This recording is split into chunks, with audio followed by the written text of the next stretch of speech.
Hello and welcome to Daily Politics on Trust TV. On this program, we discuss issues around politics, policy and governance. I am Shafiu Suleiman.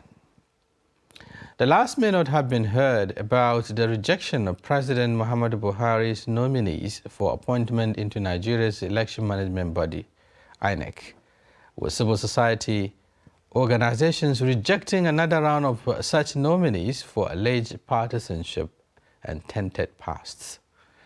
Recall that the presidential aide Loretta Onoche was at some point rejected on same grounds after a sustained protest by both civil society groups and the main opposition party, the People's Democratic Party.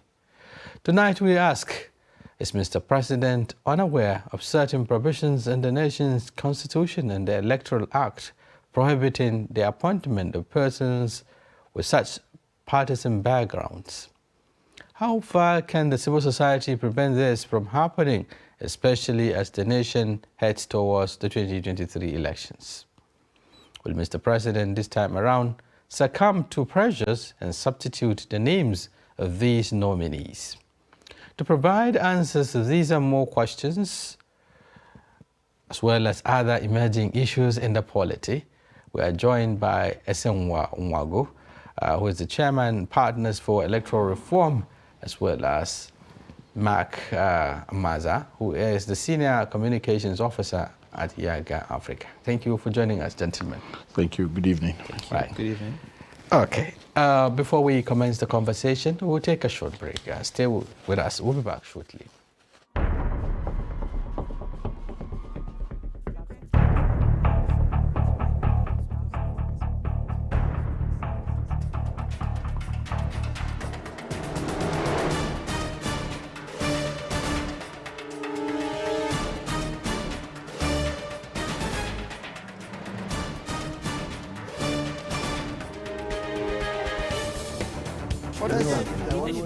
That's great.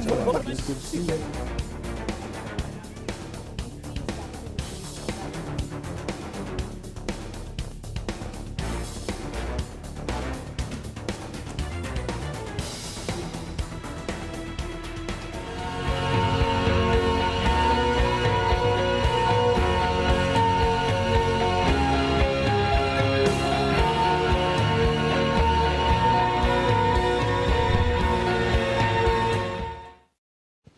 Thank you very much for staying with us on Daily Politics. And today we're looking at rejection of President Muhammadu Buhari's INEC nominees by civil society organization. Some of them actually.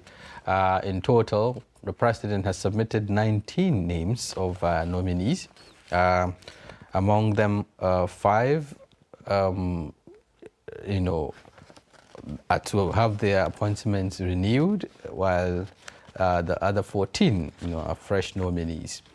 But then, as usual, this time around, you're able to pick 5, not even 1.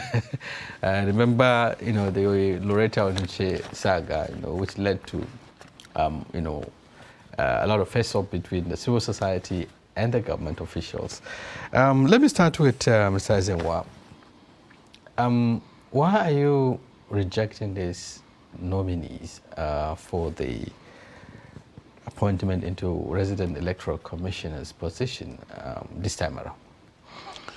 Well, I think the challenge for us is that election is governed by rules, regulations, and the Constitution. Appointment into the electoral management body is also governed by same Constitution. And in the Constitution, it's clear who can be appointed and who should not be appointed. So once there is a violation of the Constitution, and considering the sanctity of the institution that we're referring to and its importance in the leadership recruitment process, it's beholding on any self-respecting person, not just people of civil society, to undergird and protect that institution. So it has nothing, it's not about civil, because there is a sense in which, and I keep making that point, where people tend to just think that, it's an adversarial relationship between the government and civil society. It's not so. The government itself, they make these laws.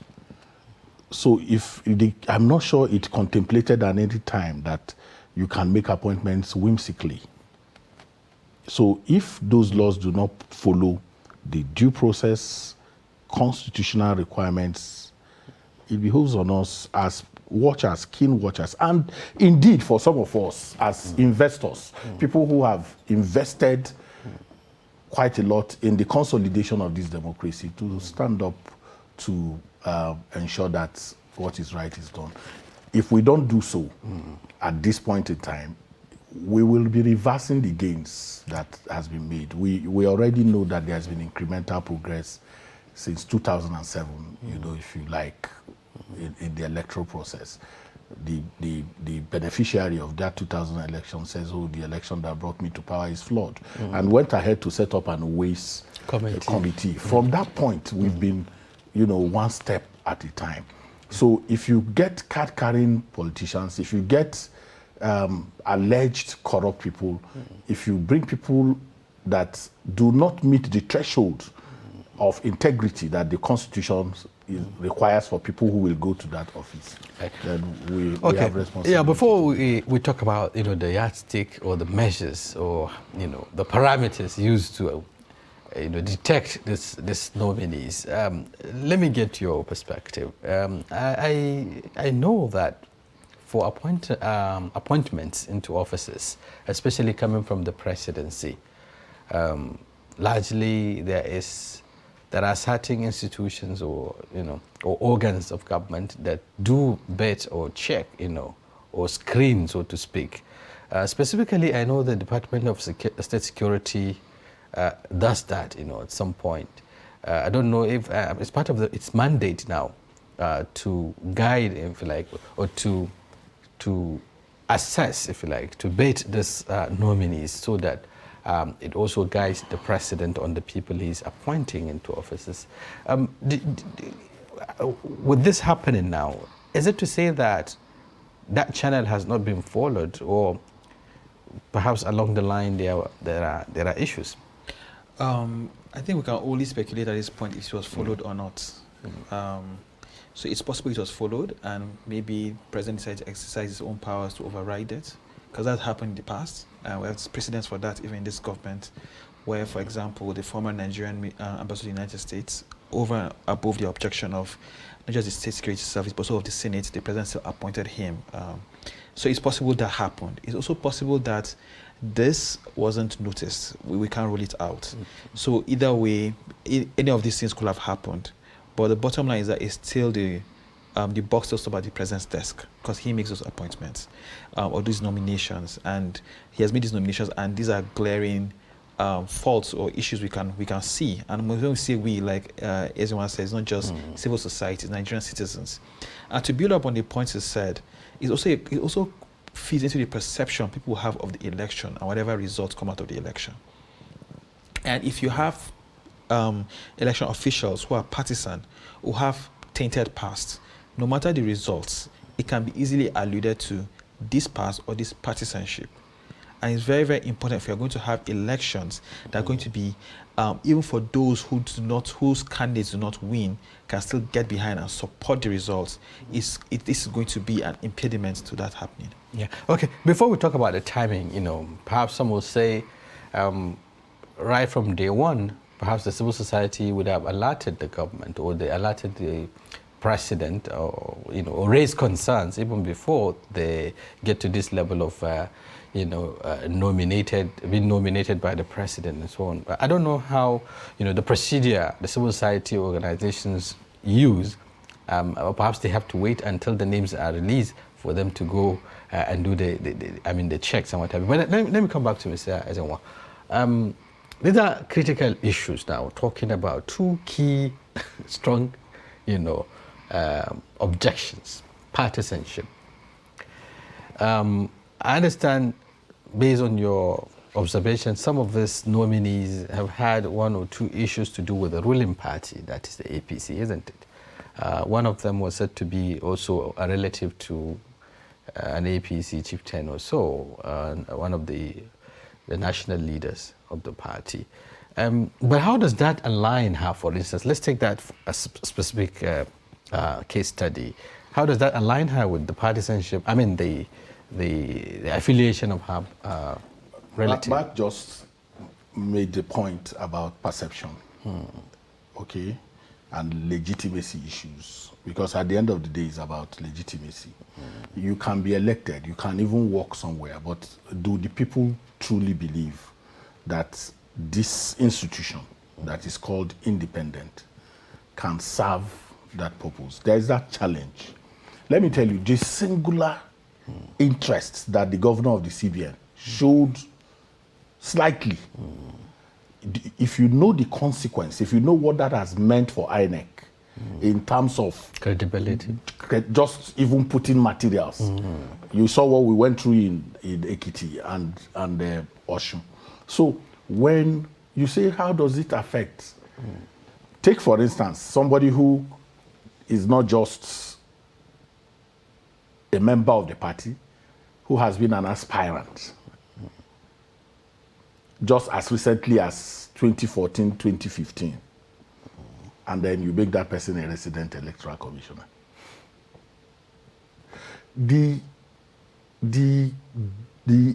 What the governors are trying to inflict on our politics, we will need to resist it.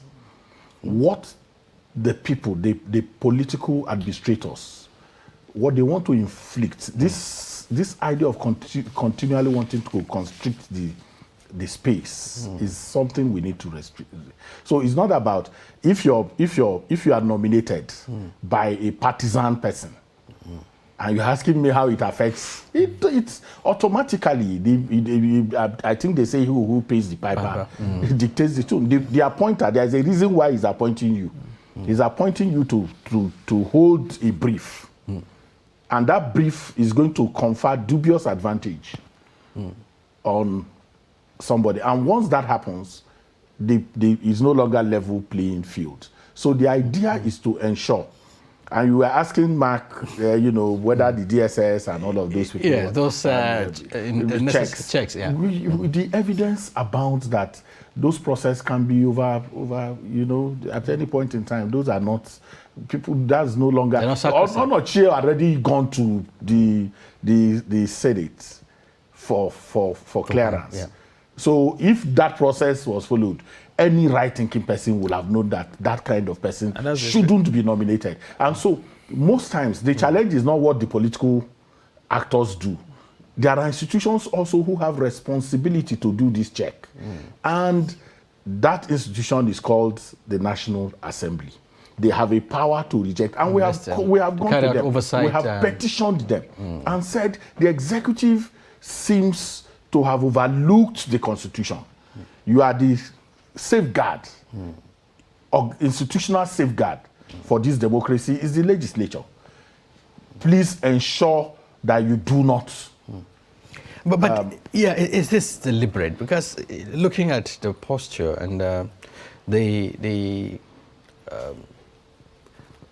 standing of President Muhammadu Buhari, for instance, who has been talking about leaving a legacy, especially in of transparent elections.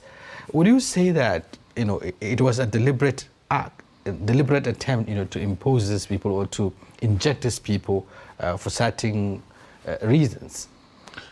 For me, I think you can't take it away from the president. There's quite some good steps he's taking to bring that legacy, but there are also elements within the system who try to subvert that legacy. Whether he knows it or not, that's his business. I don't speak for him. But I think that I have a responsibility. Whoever and wherever there is an attempt to subvert the Constitution and impose a process that will confer dubious advantage on anyone in the system, we have a responsibility as citizens and as civil society organizations, and especially most of us who had stake in this democracy to continually ensure that we firewall this system in a way that we don't go back to where we're coming from. Right, okay, Mr. Mark, he was actually talking about, we're making reference to the partisanship issue. But beyond partisanship, I understand you're also talking about corruption allegations or even indictment. This is a very serious one. Perhaps this is where the DSS should have come in, and perhaps the EFCC. I don't know. How do you think this scale through, if you like, or pass through all of these checks and get to the president, and then the president also push it to the National Assembly? So just like we have pointed out, those processes are not sacrosanct. It's not like if the DSS gives a negative report on a potential nominee, it's binding on the president to obey that report. It's not. And there are instances, and I give a specific instance where someone a potential diplomat who ended up becoming a diplomat was told the report from the DSS was that he is not capable of holding this position by virtue of age.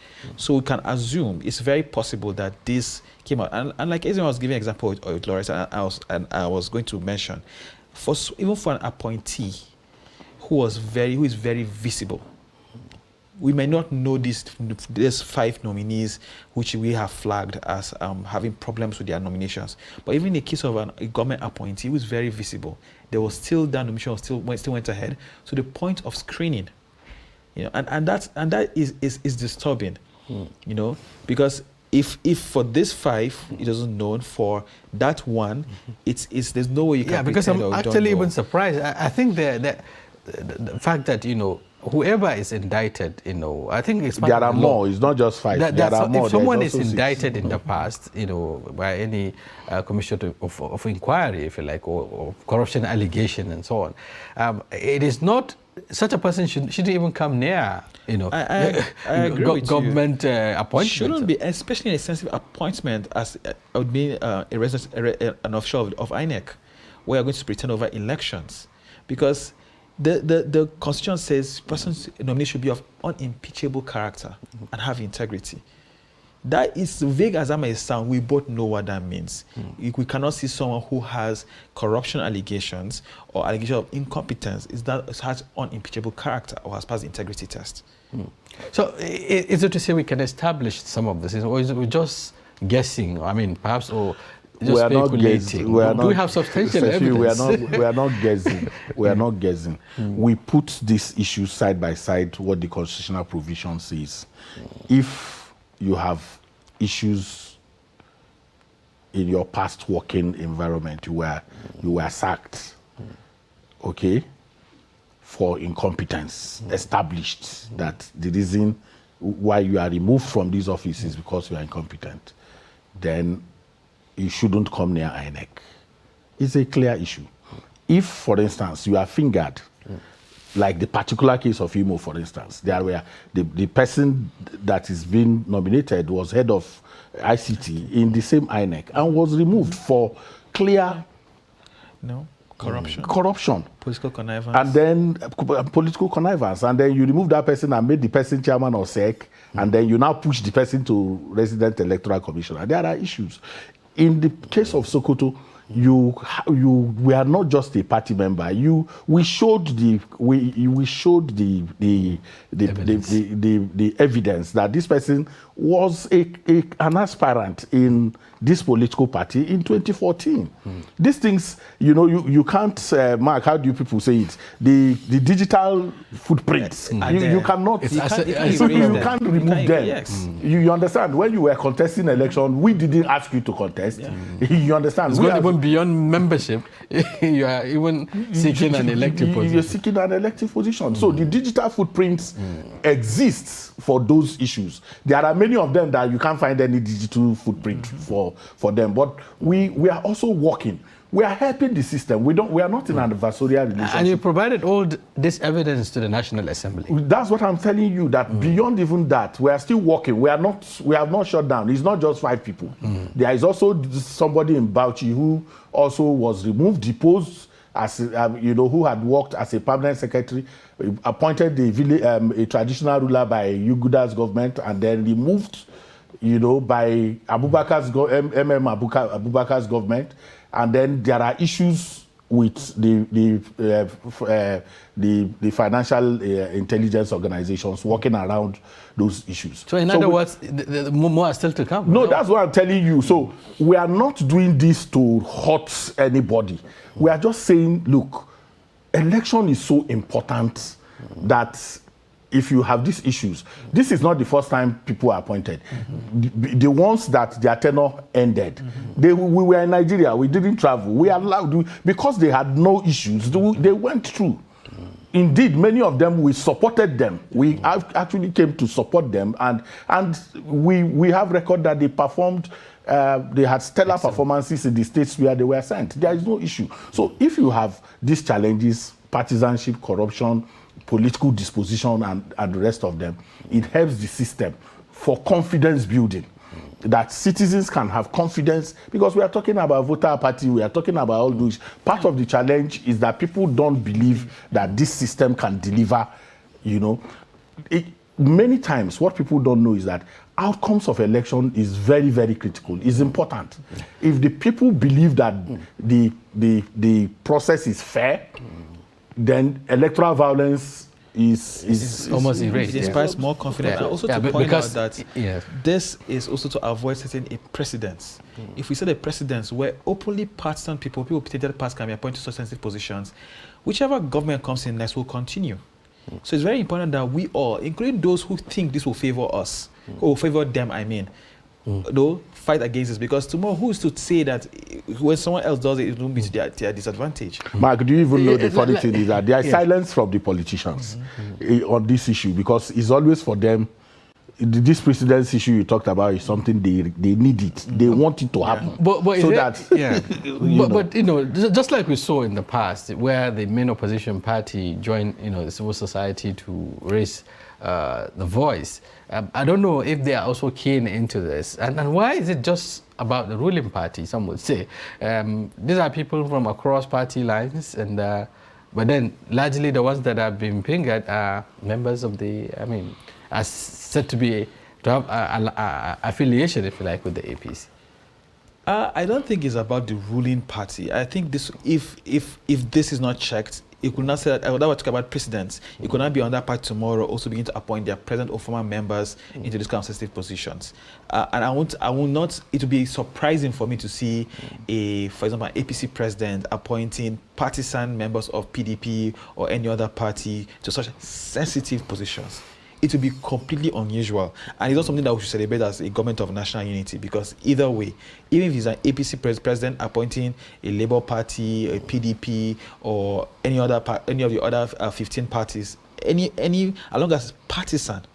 Partisan. Yeah, but talking about precedents, have we had, you know, similar issues in the past where other parties are on the saddle, and we discover that there have been allegations of such happening in the past?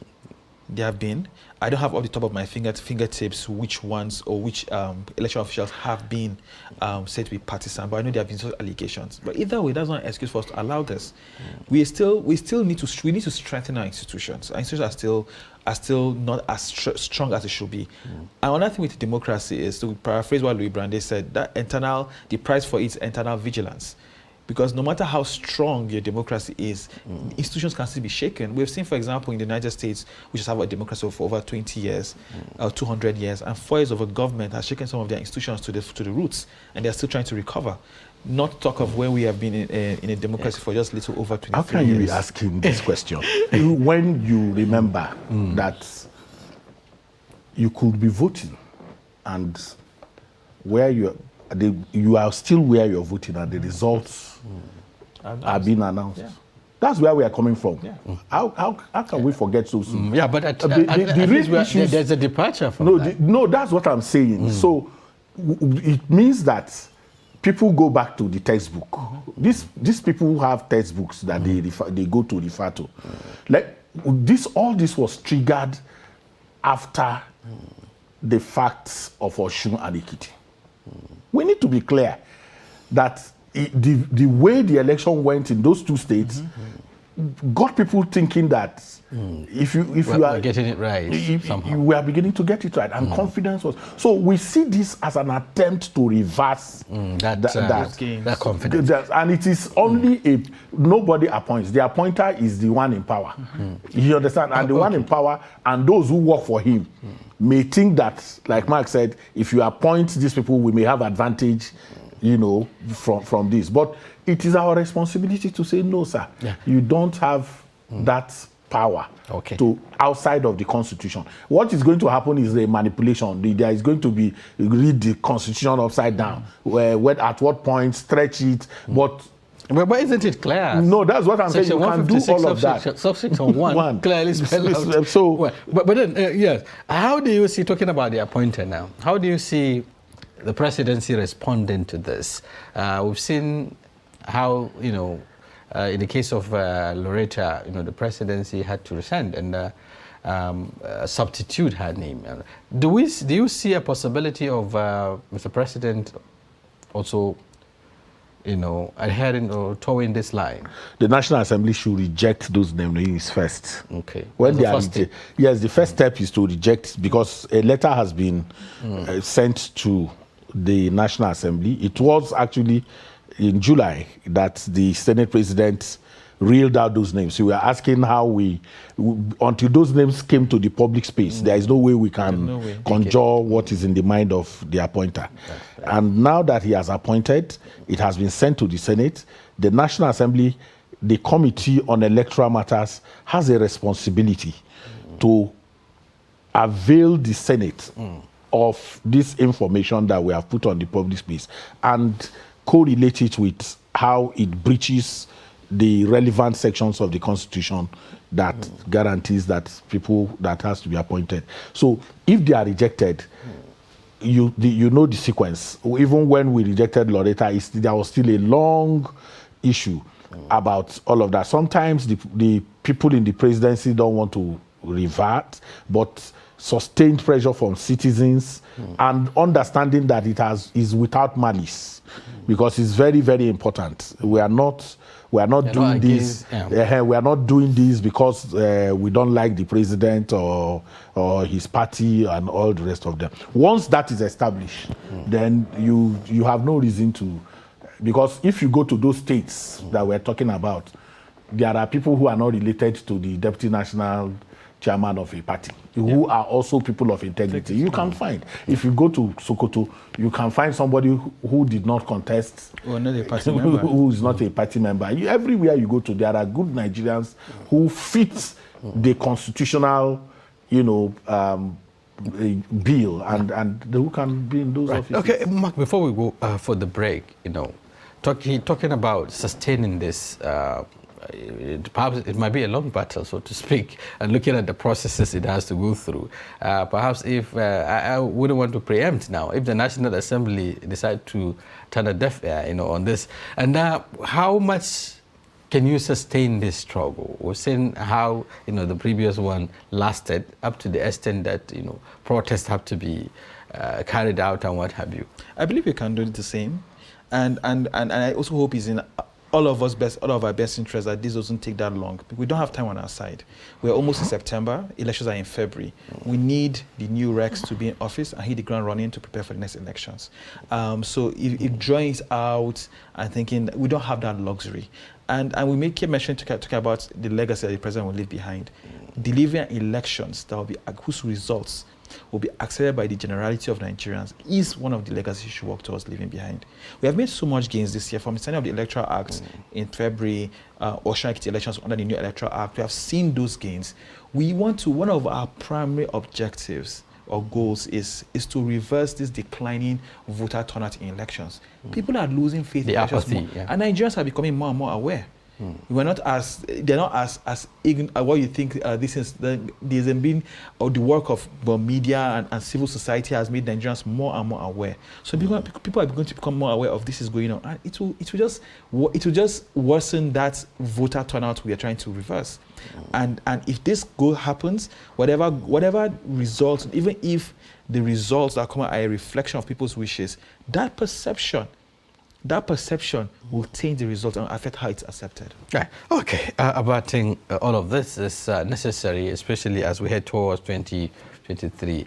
Thank you very much, gentlemen, for talking to us. It's about time we take a break. In case you're just joining us, the program is Daily Politics. We're looking at the rejection of President Muhammadu Buhari's INEC nominees, and I've been interfacing with Mark Amaza, who is a Senior Communications Officer at IAGA Africa, and Esenwa Nwagu, who is also the Chairman, Partners for Electoral Reform. Thank you very much for your perspective. We'll have to take a break, and when we return, we'll look at other issues, just like I said, emerging issues in the polity. Stay with us. We'll be back shortly. Every patriotic Nigerian should hear this. Any politician who means well for the people will never allow themselves or their supporters to engage in any violent, destructive activities. No politician who truly wants to serve the people and develop the nation will encourage his followers to destroy properties or take human lives before, during, or after the elections. The Nigerian public must watch out for these traits and isolate any politician who encourages supporters to engage in violence. No genuine politician or patriot will cause trouble and seek to destroy the very society which they aspire to lead or develop. Politicians who have the good of the people at heart will not allow themselves or their followers to engage in violence, destruction of properties, and then taking of lives. Be vigilant. By their words you shall know them. Shun violence. Stay away from politicians who want you to do so. Let's join hands to make the 2023 elections peaceful. This message is from the National Orientation Agency, NORA.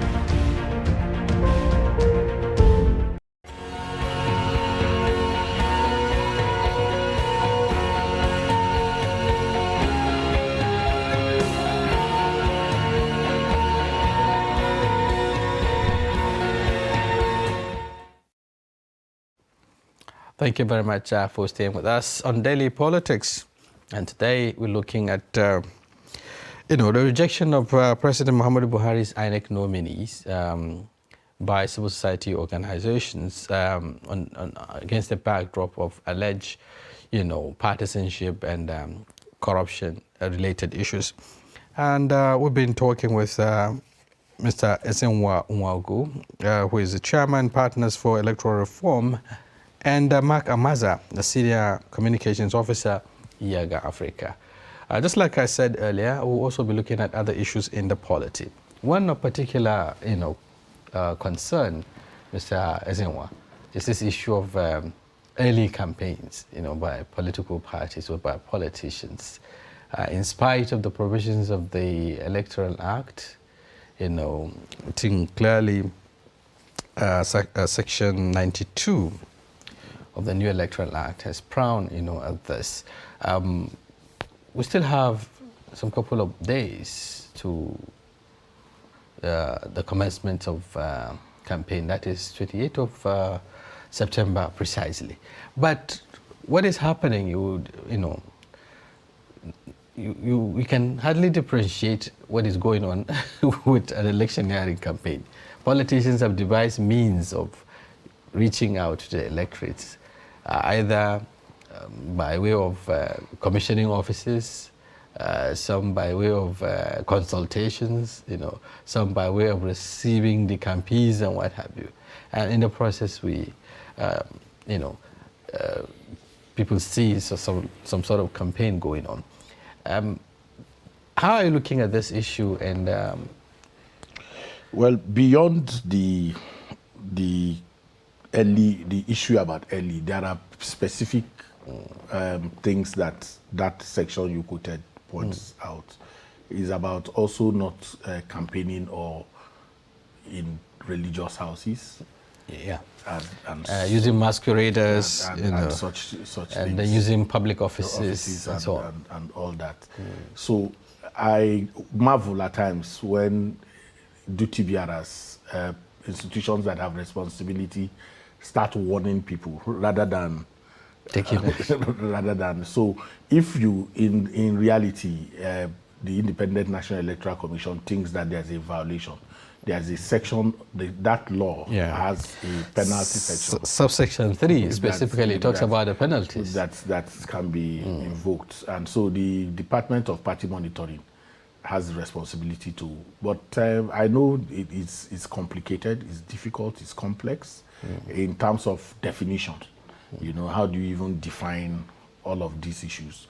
Because if somebody is opening an office, that's what it is. So if there are comments that you consider and there are evidence in that, you don't warn the person. The Constitution didn't say you have to warn the person. Just apply the sanctions. Apply. So, but we have issues with consequence management in our country, where institutions, out of emotions, you know, and even blackmail by citizens at times. Because if INEC invokes that same, it is the same citizens that will say, oh, you know, you read. I've seen some sort of reaction, you know, concerning the warning with regards to the use of places of worship, for instance. Some people are beginning to read meaning to it. That's what I'm saying. So but people, if I'm in Department of Political Monitoring, I won't look at what people say. If there is a law to be obeyed, you have to. If you are not obeying it, and I think you have infracted on the law, I will deal with that. So it's not about how I see it. It's about whether, in terms of definition, and they should have a clear line that is clearly marked out as to when there is a breach. And if that breach has happened, I was surprised when I was seeing warning. I thought that some people will be called out and then those sanctions, and then we can test some of these things also in court, you know. But does the INEC, for instance, has can INEC unilaterally impose the sanctions? But INEC is a monitor. INEC is like a regulatory agency for politicians and their activities. Just like we have the broadcasting, I mean, the NBC, the National Broadcasting, that's what I'm saying. In the case of media organizations. Even though in certain areas, the parties have exclusive power, for instance, as to who their candidates will be. But INEC has responsibility to talk about your books. INEC can look at your books, your audited accounts, your membership register, and all of those issues. And then when you breach the code, even your own internal governance instruments can be INEC can call your attention when you breach those things. So if it does not effectively perform those regulatory functions, then the politicians would get away with it.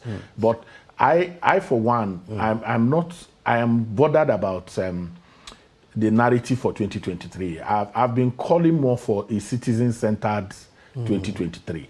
So I am not looking forward to campaigns in the sense in which we see it, but I'm looking for a situation in which civic groups can hold town hall meetings. Those are not campaigns, where you can invite these politicians and then is that allowed before they? That's what I'm saying. There is no law that says you can't have a town hall meeting where you can present a charter of demands. Communities, and when I mean community, I mean civic organizations. There is nothing that says. But the concern or the fear is that they also be turned out. I mean, it's a specific thing. You want to run election.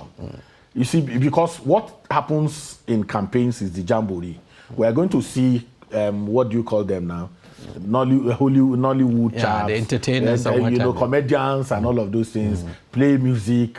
And then we can't track anything. And I think that is part of the challenge. We are not able to track because we leave the politicians and wait for them. So when they go to those religious houses, what do they say? They sit in front seat and pray and raise their hand. And somebody says, oh, Eze was in our church today. But did I say anything? Did I make any commitment? I have nothing. You understand? I even made donations and all nobody of those. Questioned perhaps so what you are even in that donating. place, in the religious environment, questions are not asked. Nobody can raise his hand and say, in my church, for instance, and say, Mr. Eze, I have seen you here now. What will you do for us in this area if you're elected? So those are not in reality what the definition of our own idea of what campaign should be. Okay, we'll talk about the campaigns and how the kind of shape they should take. He's talking about, the violation perhaps. But again, there's also concern in respect to how politicians also engage in themselves, making statements that are inflammatory, making statements that could breed, if you like, discontent along religious and ethnic lines and what have you. This is also another serious concern beyond just the breach. How do you see INEC responding to some of these issues? So I do not know if INEC has any legal powers in regard to inflammatory statements. I think same section 92 is talking about also some of these inflammatory statements by politics. So just like what Ezima said, around the law is there, you now need to act on it. The law has given you powers to act on it, has given you powers to give fines and give sanctions. Merely issuing warnings kind of rubbishes the law. You need to... a million naira and, of course, a 12-month imprisonment. You know, even though some will say they are light, I don't know. But either way, whether they are light or they are heavy, they need to be implemented. And for me, like again, he said, it's about, let's even take this to court. Let's begin to test these things. Begin to define what it means to have inflammatory statements. Begin to define what it means to start campaigns. I mean, some will tell you, like a politician, whatever a politician does is campaigning. So what then defines campaign? All of these things. But if INEC believes that these laws have been breached, whether it's people campaigning ahead of the time they should campaign, or making statements that are inflaming passions along ethnic or religious lines, then the onus is on INEC to sanction the defaulting party, not just to issue warnings. Okay. Do we have a mindset with which we approach election and electoral matters? And that mindset is that crimes committed during election are special crimes and they are treated in a special way. So I think that the security agencies have a responsibility. Because if I use violent language within our laws, there are already specific laws that holds you accountable for those. If it has capacity to breach public peace. Those that constitute hate speeches, for instance. No, that's what I'm saying. So once it has capacity to constitute public, derogate or breach public peace, there is a section of our law that empowers the police to intervene in that. So, but because it's politics, there is a special way we relate with politics. We seem to allow... It happens sometimes under the watch. No, that's what I'm telling you. So we need to get that mindset off. And I've continued with other colleagues to challenge the ability, the prosecutorial powers of the police and how they are provisioning for security during elections. We are not challenging that. You see, there is a lot of attention on what INEC, let me tell you, the legal department of INEC, the budget for that department is what a senior advocate puts in his back pocket.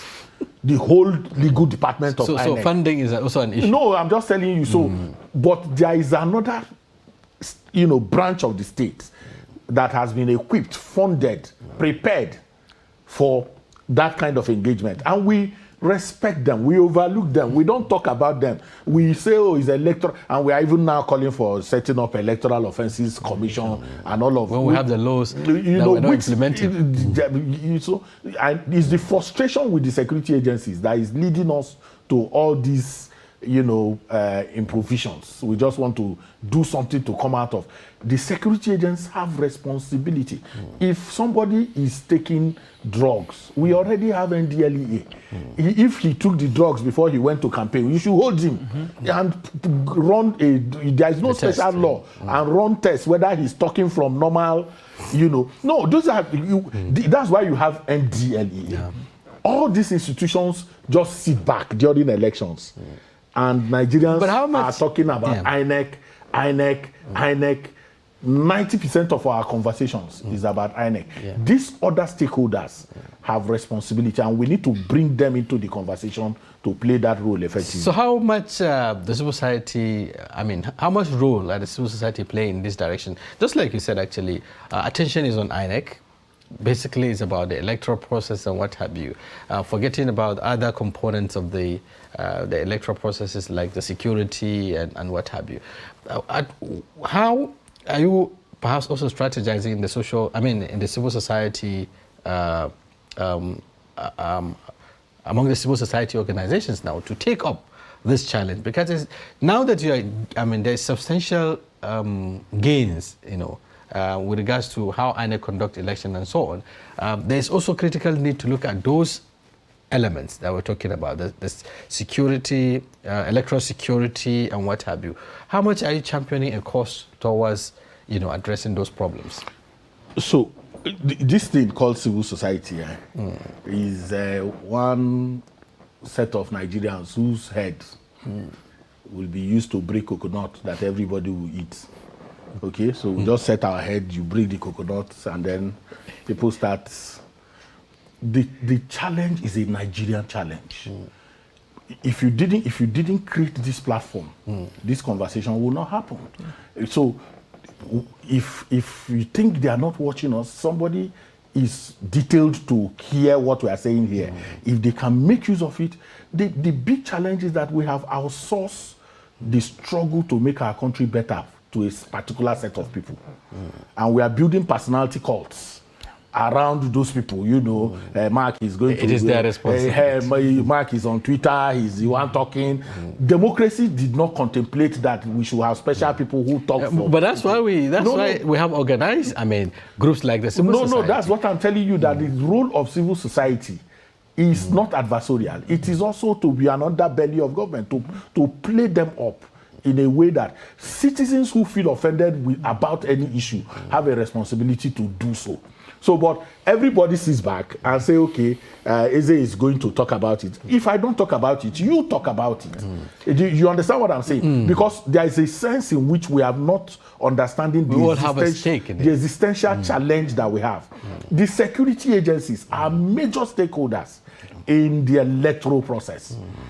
If they derelict in their responsibilities, the consequence mars the total overall, outcome of the electoral process. That's right. The political class and their politicians and their candidates, their irresponsibility, their indolence, laziness, if you pack all of it together, has deleterious consequences on the general outlook. So we sit back and I tell people, I said 90% your framing, if I look at the framing of this question, we are the one dragging you out of it. 90% of your questioning will be, what will INEC do?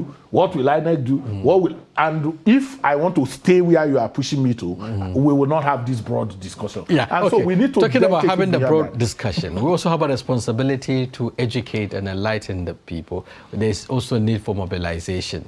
Yes, citizens have a role to play, but they need to be gingered. They need to be told that you have a stake, and this is a role you can play, to make it better. How much of this are we doing? We're doing a lot of that, a whole lot. And I can speak for us at Yaga Africa and across civil society.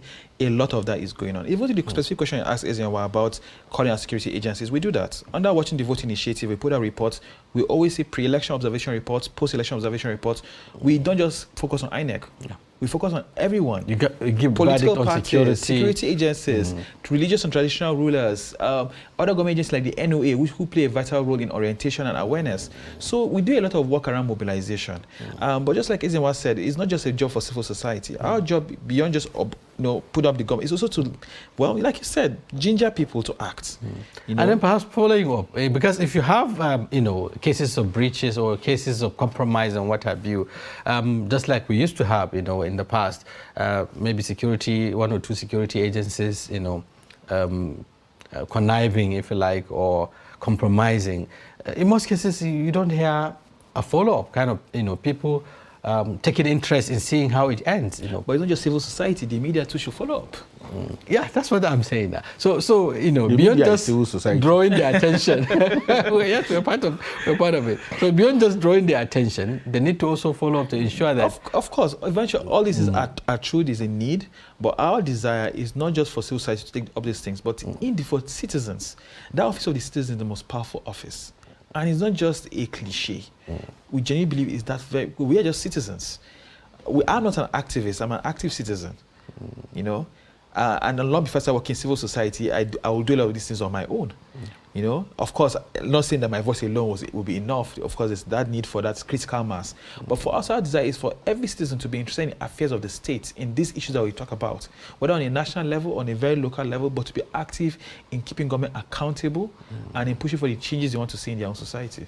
Okay, we're rounding up. Let me get your last line. You know, how do we get all the actors now? We talk about the civil society, we talk about the security, you know, the political actors, or what have you. Now that we are heading towards, especially the most crucial aspect of the electioneering, as soon as, you know, the deadline, I mean, the ban is lifted, how do we get the actors to play according to the rules?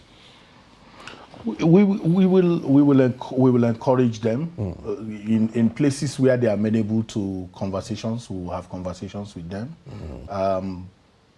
We will call them out when the need arises to call them out. But more importantly is to center on the people. There is no set of people, whether since before 1999, where anybody came out to say, I'm going to steal your money. I'm not going to build hospitals. I will not do roads. Nobody said that. Oh, okay. So the difference, I'm just coming to that. The difference is that the accountability component of this whole process is missing. Right. And it's with the people that Thank you very much. We really appreciate that. Mr. Ezenwa is Chairman, Partners for Electoral Reform. And of course, Mark Amaza is Senior Communications Officer, Yaga Africa. Together, we'll be looking at some issues or contemporary issues in the polity. Thank you very much once again for coming and for your perspectives. On their behalf of the technical crew, this is where we come to the end of today's Daily Politics. Join us tomorrow. We'll be back with another topic and personalities. Until then, thank you for staying with us.